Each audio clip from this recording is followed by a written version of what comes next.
Hello guys. आज की class में हम और एक डेरिवेशन देखने जा रहे हैं जिसका नाम है electric field at equatorial point due to dipole. तो डायपोल लास्ट क्लास में आप वीडियो देख सकते हो, उसमें हम डायपोल की वजह से एक्सियल पॉइंट पे इलेक्ट्रिक फील्ड फाइंड आउट किए थे। इस क्लास में ये वाला लेक्चर में हम देखने वाले हैं कि इलेक्ट्रिक फील्ड इक्वेटोरियल पॉइंट पे आपका क्या होगा डायपोल की वजह से। ठीक है, सो अगेन आपका वो डायपोल डायपोल क्या होता है। अगेन आपका डायपोल होता है अगर एक आपका प्लस क्यू चार्ज और minus Q charge equal and opposite charge कुछ डिस्टेंस पे होता है तो वो आपका डायपोल फॉर्म करते हैं। कुछ equal and opposite charge plus and minus. Okay, एक ये आपका प्लस क्यू चार्ज है, आपका माइनस चार्ज है, equal in magnitude but different in sign. ठीक है, तो आपका प्लस चार्ज और माइनस चार्ज दो आपका चार्ज है, equal and opposite charge placed at certain distance, कुछ डिस्टेंस पे हमने रख दिया। तो ये जो अरेंजमेंट है इक्वल एंड ऑपोजिट चार्ज कुछ डिस्टेंस पे रख देने से जो अरेंजमेंट बनता है that is called your dipole. ठीक है, तो डायपोल के बीच में कुछ डिस्टेंस होगा, उस डिस्टेंस को हम 2a लेंगे। ये हम लास्ट के लेक्चर में भी हम डिस्कस किए हैं। इसका डिस्टेंस को हम 2a क्यों लिया जाता है, क्योंकि कैलकुलेशन आपका आसान हो जाए। आप डिस्टेंस को a भी ले सकते हो, r भी ले सकते हो, l भी ले सकते हो, आप कुछ भी ले सकते हो, आपका डेरिवेशन में कोई फर्क नहीं पड़ेगा। बट आप 2a डबल लेने से बीच में आपका डेरिवेशन में डिवाइड करना होता है, तो डिवाइड करने से आपका a हो जाएगा, तो वो चीज़ें आसान हो जाती है। तो इसका डिस्टेंस को अपने 2a लेंगे तो कैलकुलेशन थोड़ा सिंप्लीफाई हो जाएगा। ठीक है, तो हम डिस्टेंस को आपने 2a ले लिया। तो अभी हम डिफाइन करेंगे डायपोल मोमेंट क्या होगा। डायपोल मोमेंट, ये आपका डायपोल मोमेंट होता है that is p। Dipole moment p आपका हो जाएगा, डायपोल मोमेंट होता है चार्ज, दो चार्ज के बीच में एक charge into distance between them. Dipole moment होता है charge into distance between them. तो यहाँ पर चार्ज कितना है, आपका चार्ज आपका q है, और दोनों के बीच में डिस्टेंस कितना है, आपका डिस्टेंस आपका 2a है। ओके, आपका डिस्टेंस 2a है, सो आपका जो डायपोल मोमेंट हो जाएगा वो q into distance between them that is 2a, charge into दोनों के बीच में distance that is q into 2a। ये आपका डायपोल मोमेंट हो गया। या फिर आप सिंपल p इक्वल टू आप लिख सकते हो 2qa, ये दो को मैं आगे लेकर आ गया, से आपका डायपोल मोमेंट हो गया p इक्वल टू 2qa। ठीक है, ये आपका डायपोल मोमेंट हो गया। ये वाला सवाल में हमको निकालना क्या है, आपको इक्वेटोरियल पॉइंट पे इलेक्ट्रिक फील्ड आप डायपोल की वजह से निकालना है। तो यहाँ पर इक्वेटोरियल पॉइंट है क्या, इक्वेटोरियल पॉइंट होता है पहले इसका जो परपेंडिकुलर बाइसेक्टर होगा, ये डायपोल का परपेंडिकुलर बाइसेक्टर मतलब ये डायपोल का जो सेंटर है कहीं यहाँ पर होगा, this the centre of the dipole. तो इसका परपेंडिकुलर बाइसेक्टर, तो परपेंडिकुलर बाइसेक्टर आपका ये लाइन हो जाएगा, राइट। आपका परपेंडिकुलर बाइसेक्टर ये वाला लाइन हो जाएगा, right. This is the perpendicular bisector, this angle is 90 degree, right, perpendicular bisector.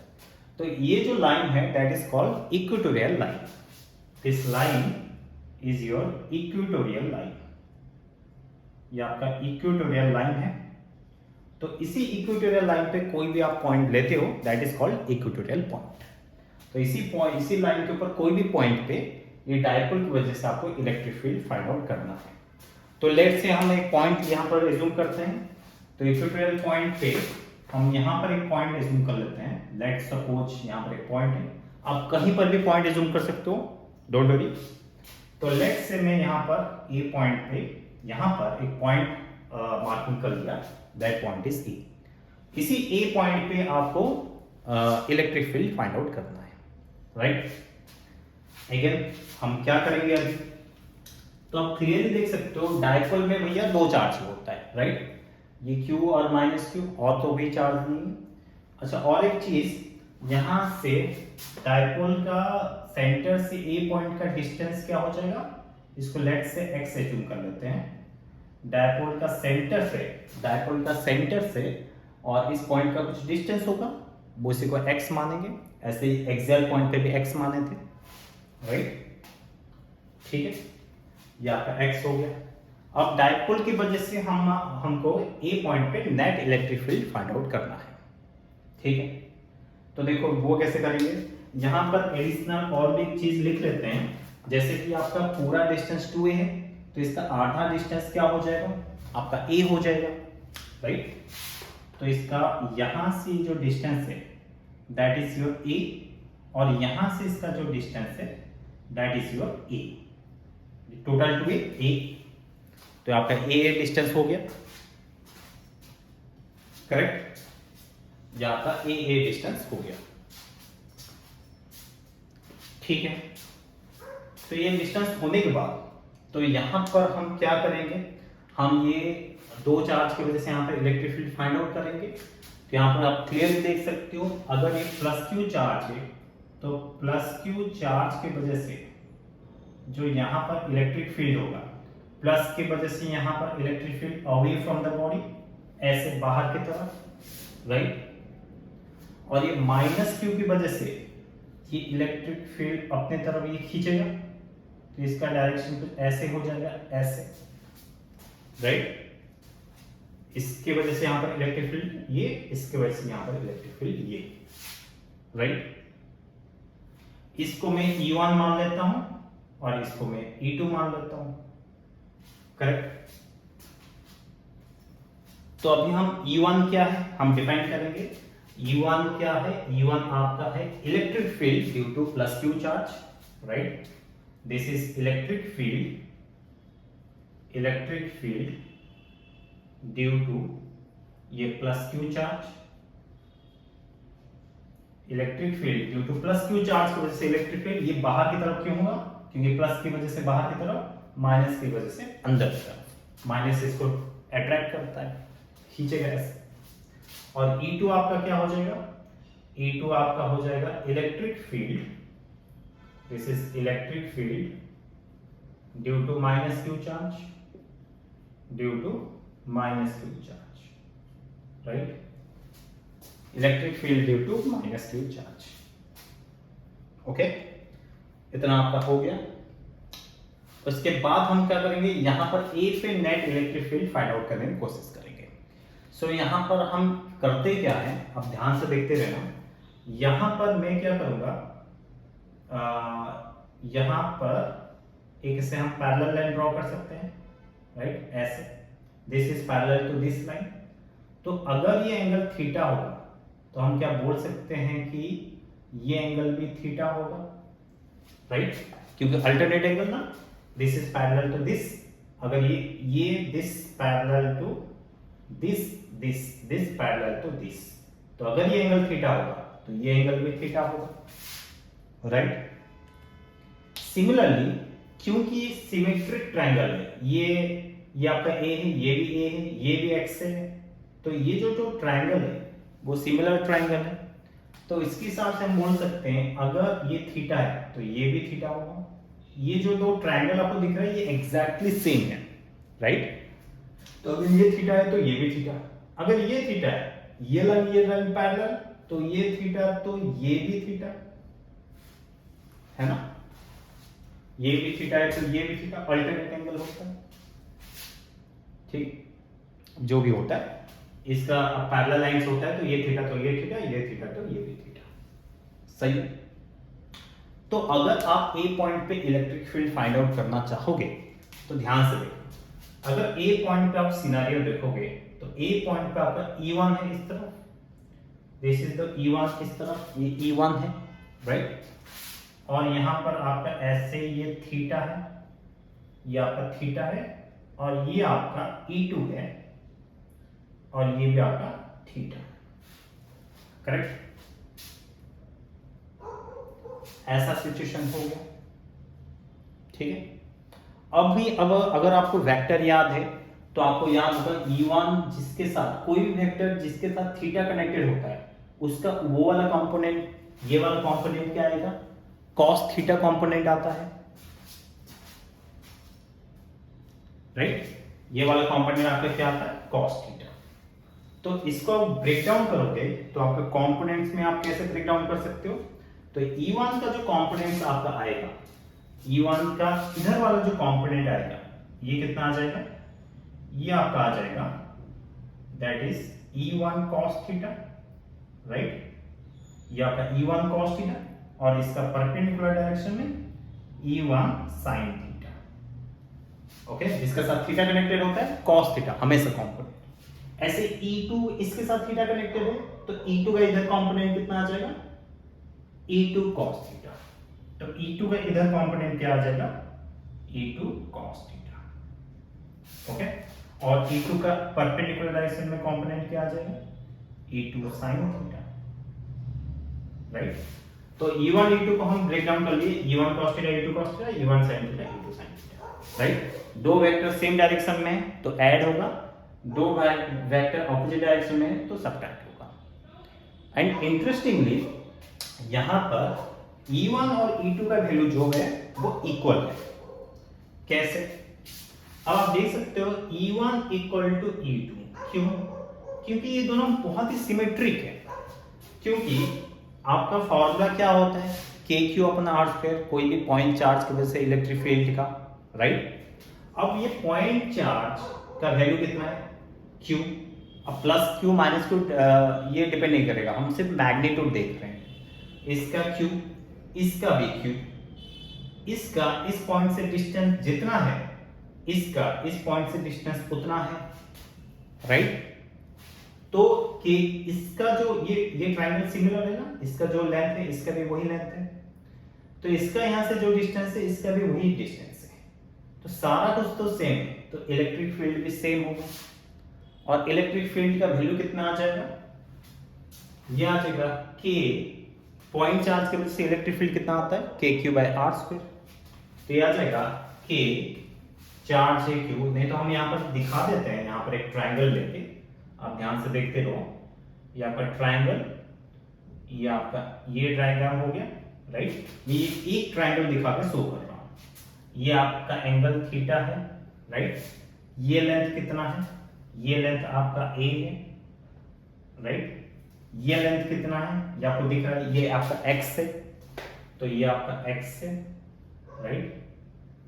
और ये आपका यहाँ पर पॉइंट चार्ज है +Q, राइट? ये आपका +Q चार्ज, यहाँ पर +Q चार्ज है, ठीक है?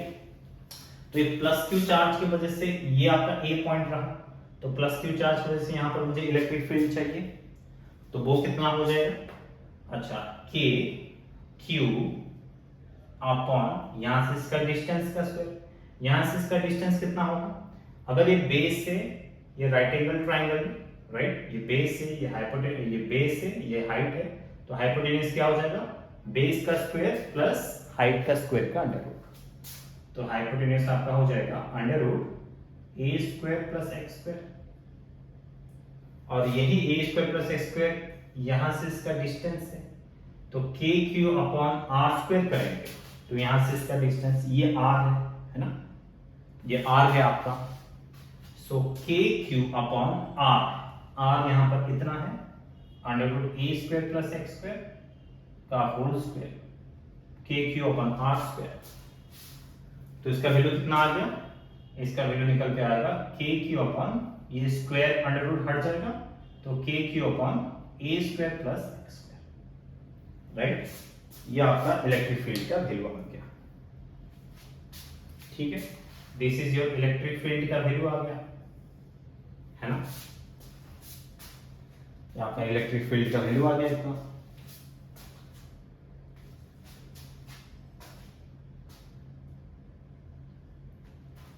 तो अगर इलेक्ट्रिक फील्ड का वैल्यू आपका आ गया एक बार, तो बस, तो अभी हम net electric field eight A क्या लिख सकते हैं?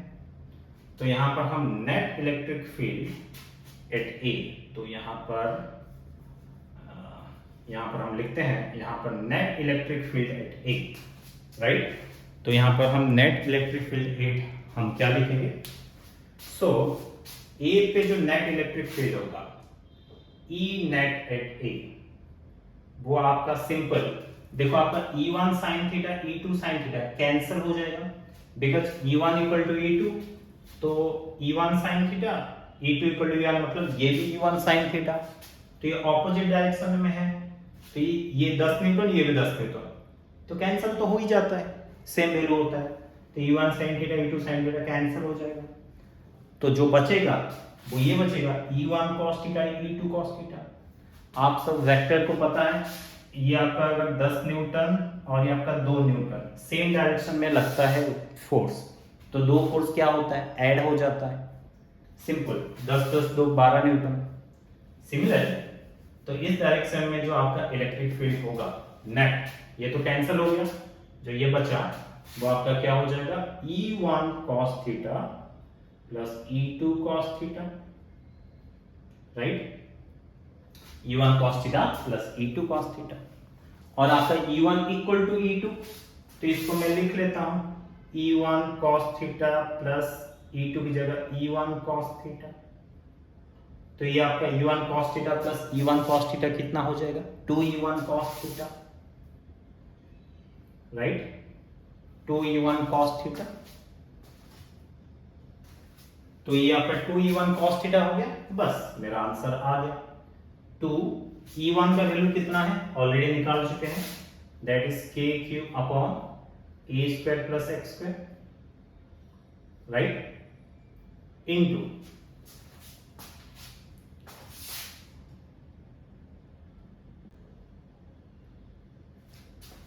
2 into KQ upon under root ये A square plus X square into cos theta. भैया इस ट्राइंगल में आपको cos थीटा दिख रहा है, ये वाला ट्राइंगल में cos थीटा, क्या ये राइट एंगल ट्राइंगल में cos theta equal to base upon hypotenuse होता है, राइट, बेस कितना आपका A और हाइपोटेन्यूस आपका कितना, हाइपोटेन्यूस आपका under root A square plus X square, right, ये आपका बेस, बेस मतलब A, हाइपोटेन्यूस मतलब under root A square plus X square, तो बेस अपॉन हाइपोटेन्यूस होगा, तो cos थीटा की जगह मैं क्या लिखूंगा, A upon under root A square plus X square,